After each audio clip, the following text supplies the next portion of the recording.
Les médicaments qu'Ézéchiel vient d'aller chercher ne sont ni pour lui ni pour l'un de ses proches, mais pour le fils de Colette, un jeune patient de l'hôpital de B.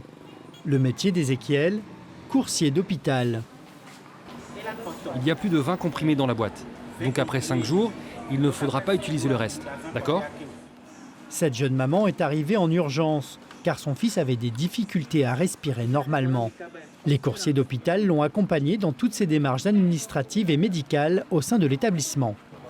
Quand nous tombons malades ou quand nos enfants tombent malades, ils s'occupent bien de nous rapidement.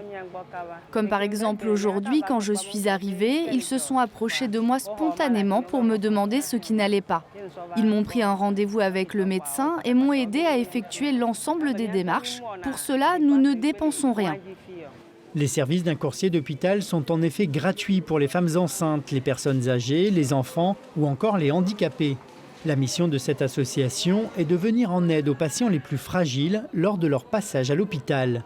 En revanche, pour que le système soit viable, une contrepartie financière est demandée aux autres patients. Tous les autres profils de patients bien portants, mais qui ont un petit souci de santé, qui viennent à l'hôpital, doivent contribuer. Nous les appelons des patients contributeurs. Ils contribuent avec 500 francs. Ça fait moins d'1 € pour bénéficier de nos services de course entre pharmacie, laboratoire et formalités d'hôpital pour avoir accès rapide à un service de santé. Les salaires des 7 membres que compte l'association ne sont pas élevés, mais les coursiers d'hôpital y trouvent une autre source de satisfaction. C'est un bon boulot et je l'aime bien. Cela me plaît d'aider, c'est pour ça que je le fais. Quand les gens viennent à l'hôpital, nous nous rapprochons d'eux pour les aider à faire leurs courses. Ils sont contents qu'on le fasse. Ils nous sollicitent sans crainte pour que nous les accompagnions. Demain, tu viens avec le résultat de l'échographie que tu remettras à la sage-femme. Augustine a expérimenté le service au début de sa grossesse. Depuis, à chaque fois qu'elle se rend à l'hôpital, elle n'hésite plus à faire appel à l'association. Donc quand je venais là, on s'alignait là-bas pour acheter à la caisse, quoi. L'une d'entre eux est venue me proposer de s'asseoir, qu'une femme enceinte ne reste pas debout longtemps. Donc de s'asseoir, il va acheter pour moi. Donc je lui ai donné l'argent avec mon carnet.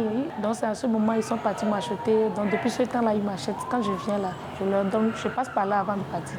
Si les patients ont l'air satisfaits de ce nouveau service, les soignants y trouvent aussi des avantages. Les coursiers d'hôpitaux, ils sont là, d'abord pour accueillir les malades. Ces coursiers, d'abord s'approchent de ces gens-là, recueillent ce pourquoi ils sont là et les aident à faire les différents circuits dans l'hôpital. Ces coursiers, je les vois, ils sont tout le temps souriants. Et quand il y a le sourire et que le patient voit le sourire, c'est un élément d'accueil très important. Alors je pense que vraiment ils sont encouragés et ce système doit être pérennisé. Ce service plébiscité par les patients reste précaire. L'association est toujours à la recherche de financements pérennes. Depuis sa création en 2014, près de 50 000 personnes ont pu bénéficier du service de coursier d'hôpital, une petite révolution pour la prise en charge des patients en Afrique.